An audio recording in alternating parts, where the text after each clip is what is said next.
In the moral view of the world, we see on the one hand consciousness itself consciously produce its object. We see that it neither encounters the object as something alien to it, nor does the object come before it in an unconscious manner.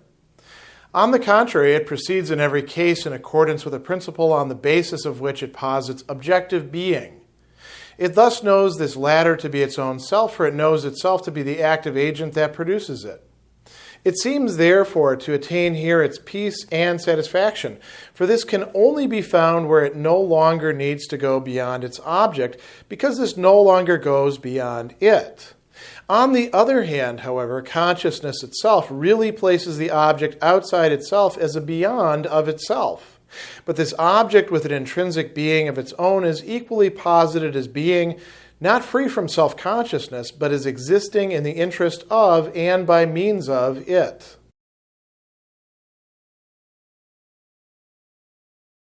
Paragraph 616 begins a new subsection of this larger morality portion of the massive spirit part of the work. We're actually getting close to the end of spirit and getting ready to move into the next section, the next big part of the work, religion.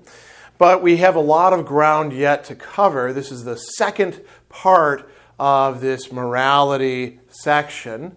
And we're going to move through a number of paragraphs and then get to the final part of it. Now, Hegel in the German just uses one word as the title for this section. Two words, of course, if you want to count the D, the, right, in this case. But Miller translates this as dissemblance or duplicity. We want to read that or not as an exclusive or, either dissemblance or duplicity, or maybe both of them at the same time. But rather, Miller is attempting to give us two terms that he thinks will get across the sense of this one German term, Verstellung. And what is really going on in this section? Why call it the section of duplicity or dissemblance? Well, we've been talking about the moral view of the world, the moral Weltanschauung, the sort of total intuition of morality. And we saw in the previous section, with all of its paragraphs, that although we often take morality in the sense of deontological, duty-based morality as something relatively simple and straightforward that we just have to measure up to, we find out that when we examine the concept of it, when we're working the concept out, there's actually much more to the picture than we had thought, and it winds up with us being in some contradictions, or some, to use the term that Miller has been using, antitheses, Gegensätze. And we worked through a number of them and arrived at a point. And now Hegel is beginning this section by a bit of summary, a bit of looking back to how we've gotten to where we are, and setting out a problem that he's not going to even attempt to resolve or even fully elaborate here in this initial paragraph. But it is a double-sidedness. So the duplicity, in a way, there's a play on words here that works out quite well. Duplicity means there is two sides to something. One of them is being hidden. One of them is what is being presented. Same thing with dissemblance. You put a dissemblance in front of what is really the case. And we want to figure out, well, what really is the case? And we don't know which side we're actually going to pick. So Hegel here says, in the moral view of the world, in the moral Weltanschauung, moralische Weltanschauung, we see on the one hand consciousness itself consciously produce its object. And what do we mean by consciousness consciously producing its object? Well, that is the achievement that we've gotten to this far, right? We have now seen that when it comes down to duty, this is not something that just exists out there in a realm of moral facts or things that we can just take for granted. That consciousness is taking an active and, you might even say, thoughtful role in making that be part of the universe. The moral Weltanschauung, the moral grasp or view on the world, is in part a projection of morality into the world by the conscious agent. And we can become conscious of that, and that gives us, certain implications about what we might do with morality. So he says, it does not encounter the object as something alien to it, something fremd, something that is estranged from it. It recognizes itself there. And, in this entire paragraph, I'd like to point out as a little bit of a digression, we see Hegel setting out a kind of idealist point of view. And this is not something that we talk about a lot, and Hegel himself doesn't bring up an awful lot, this notion of idealism.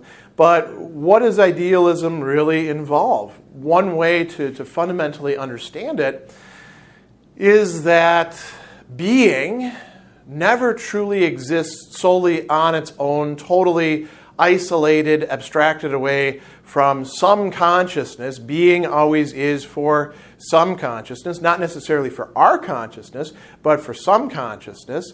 And that, there's more to it, of course. For Hegel, idealism is very practical. You also have to realize the idea in Wirklichkeit, in reality and actuality. But there's another side to it, which is anything that you can conceive of as totally estranged, totally alien to consciousness by virtue of being conscious of it, in thinking of it, it's no longer completely alien to it.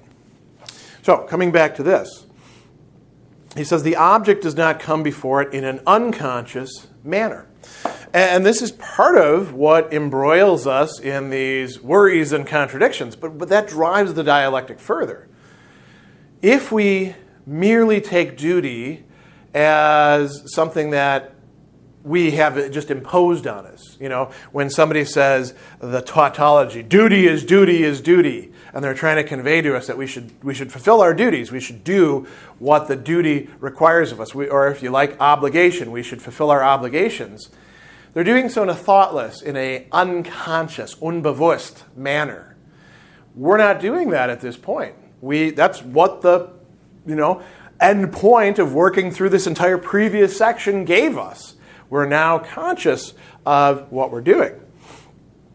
So he says, on the contrary, what is the it? Consciousness, or as we're going to see, self-consciousness, proceeds in every case in accordance with a principle on the basis of which it posits objective being. Now we've got an object, we've got objective being, Gegenstand, Gegenständliche, right? What is the object? The object is essentially our duty, isn't it? Now, the object can also change a little bit insofar as there's a bit of reflexivity here. We might think about the object as also being our own agency, our own activity, but we're not quite there yet. So we've got an object that is absolutely essential to the moral being of the world. Without some sort of obligation or duty, some sort of, in German, Pflicht, in Latin, debere or debitum, in Greek, some sort of de, the word we get deontology from, well, we don't really have a moral view of the world. Now notice here, though, Hegel is saying that the object, the duty, is being projected out by consciousness. It proceeds in every case in accordance with a principle on the basis of which it posits objective being. But this principle, he says, is something that consciousness is not just recognizing, but actively producing. He says, it knows the latter, objective being, to be its own self. Why? It knows itself to be the active agent that produces it. The very interesting idea there, isn't it? Usually, we think of our own activity as something that produces an object that is different from us and which could be dissociated from us. This is the whole basis of Marx later on, talking about how in capitalism and also other forms of economic development and exchange and things like that, prior to some sort of reconciliation in some far-off communist arrangement, Marx talks about the alienation of the worker from the product of his or her work.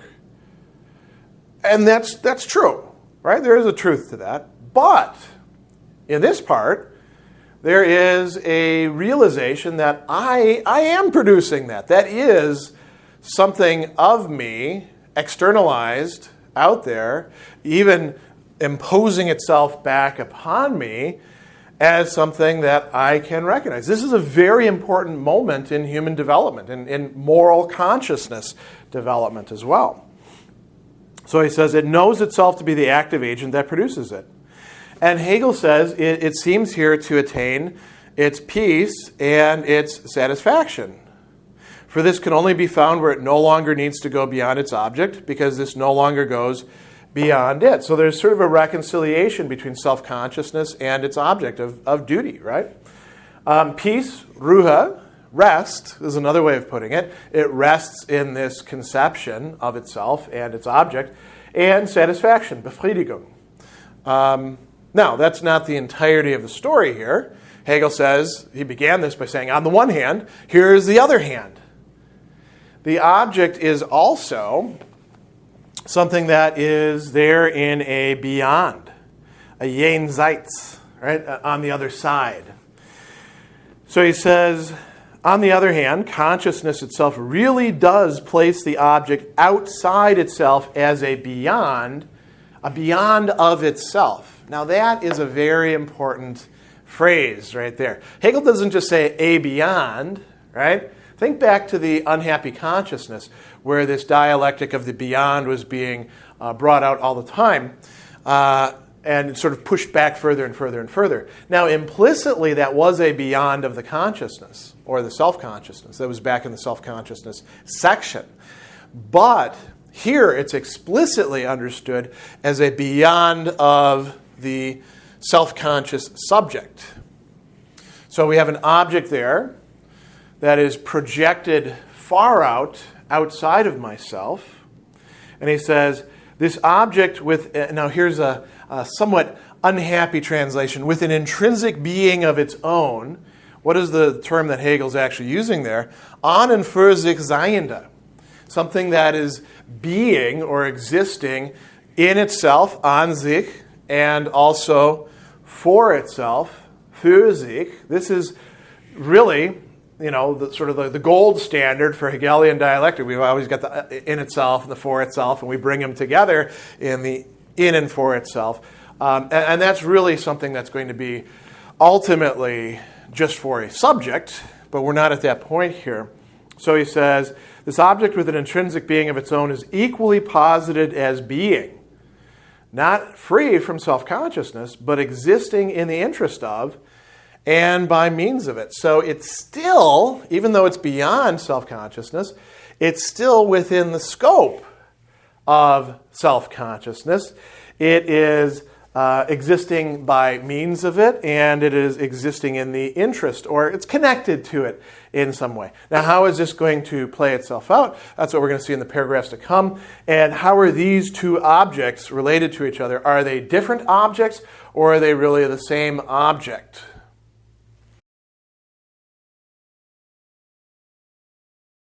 The moral worldview is therefore, in fact, nothing other than the elaboration of this fundamental contradiction in its various aspects. It is, to employ here a Kantian expression where it is most appropriate, a whole nest of thoughtless contradictions. The way in which consciousness proceeds in this development is to establish one moment and pass directly from it to another, setting aside the first. But now, as soon as it has set up this second moment, it also sets it aside again and really makes the opposite moment the essential one. At the same time, it is also aware of its contradiction and shiftiness, for it passes from one moment immediately in its relation to this very moment over to its opposite. Because a moment has no reality for it, it posits at the very same moment as real. or what comes to the same thing. In order to assert one moment as possessing being in itself, it asserts the opposite as the one that possesses being in itself. In doing so, it confesses that, as a matter of fact, it is in earnest with neither of them. We must examine more closely the moments of this insincere shuffling.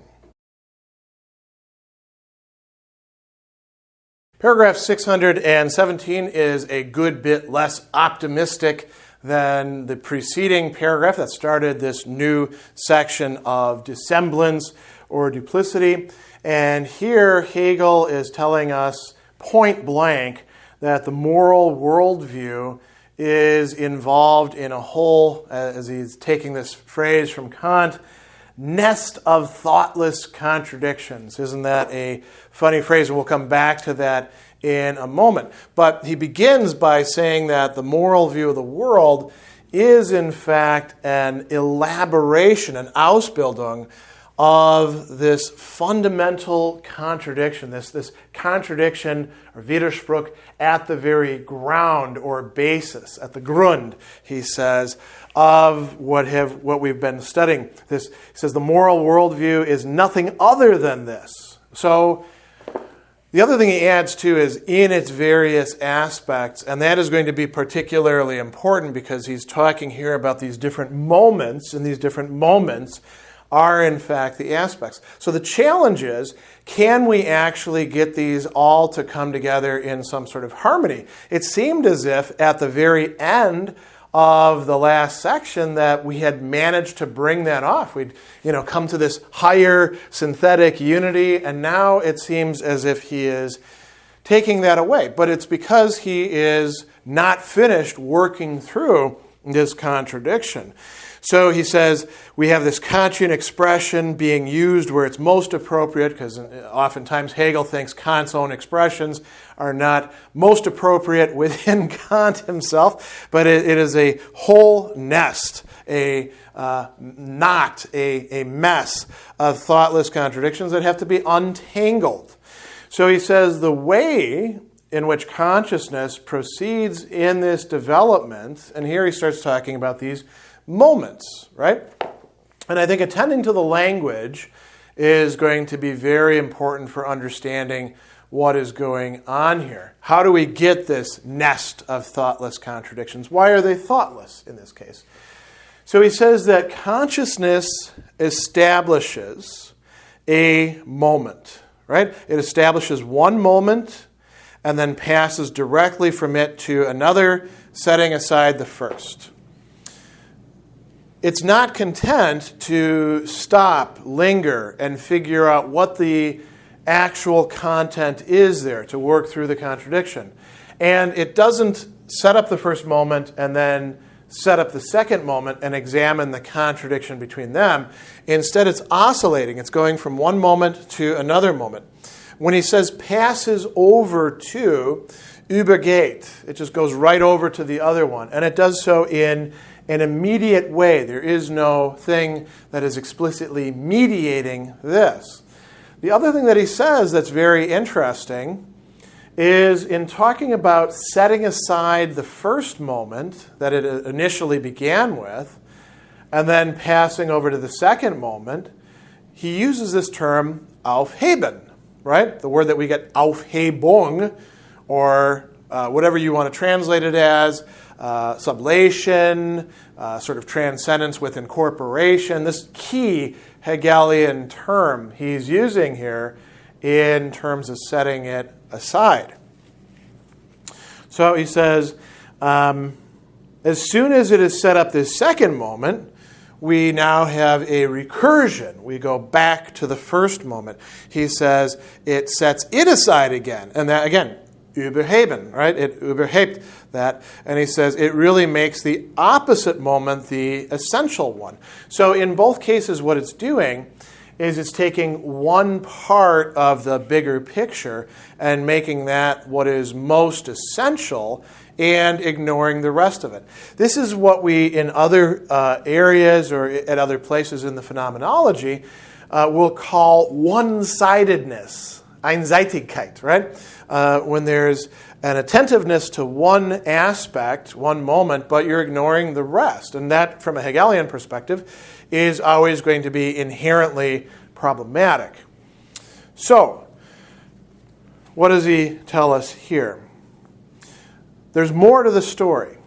Consciousness is not just engaging in this activity, it's also aware of engaging in this activity. He says it's aware of its contradiction, its Widerspruch. It is aware of its, as we're translating it here, shiftiness, verstellen. Notice with this term, verstellen, that this is very, very close to the very title of this section, Verstellung, right? Verstellen is the verb. Verstellung is the noun composed from that verb. So shiftiness could also be understood as duplicity or as dissemblance. It's becoming aware that it is engaging in this. And it says, why is that the case? It passes from one moment immediately in its relation to this very moment over to the opposite. And this oscillating back and forth is not a good way, a happy way for consciousness to exist. Just in the last paragraph, we saw that consciousness had attained a kind of rest or peace, a Ruhige, right? Ruhe, actually, in this case. And it had attained a satisfaction. Now it's already lost this by being aware of what it's doing. So he says, because a moment has no reality for it, it posits that very moment as real. Let's pause on that for a second. Precisely because a moment has no reality for it, it posits that moment as real. It tries to reintroduce it into the picture, into the dialectic, and make sense of it. Will it be successful in doing so? Or is this just making a mess out of things, this nest of contradictions? It says, because this happens, or what comes to the same thing, in order to assert one moment as possessing being in itself, it asserts the opposite one as the one that possesses being in itself. Now notice what Hegel says here in consciousness's own self-assessment. In doing so, it confesses that as a matter of fact, or in the deed, in the action, it is in earnest with neither of them. It doesn't have earnestness. It's not treating them in an honest, straightforward manner. It's, you could say, deceiving them, although these moments aren't really something that has the subjectivity that could be deceived, but it is also deceiving itself. And if we bring in other consciousnesses, it would be deceiving those other consciousnesses in the process, in trying to make things simpler or more straightforward than they actually turn out to be with respect to the moral view of the world. Now, the moral view of the world can be understood as something like a sort of perspective, a static perspective that sets these things out and says, okay, here we go, here's the theory. Or another way of understanding the moral view of the world is as an activity, as a process of what it is that we're doing in regarding, in the Anschauung of the world, in moralizing the world, and you might even say, there's a little bit meta, right?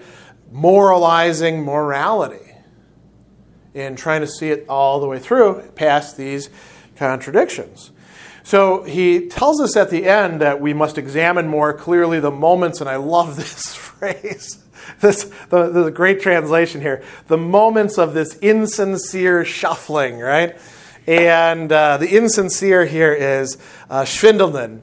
The word that we get, is a cognate, swindle from, right? There's some deception going on here. Somebody's trying to pass something off. And the shuffling is just a translation of Bewegung, movement.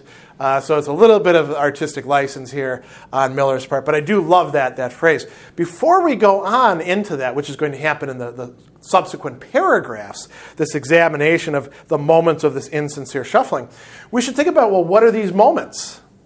What is he talking about here? We haven't actually said what these moments are. Just think back to what were the moments in the earlier section as we were bringing it to a close. They were propositions. What were those propositions about? They were propositions about the reality or irreality of morality. One proposition was there is a moral consciousness.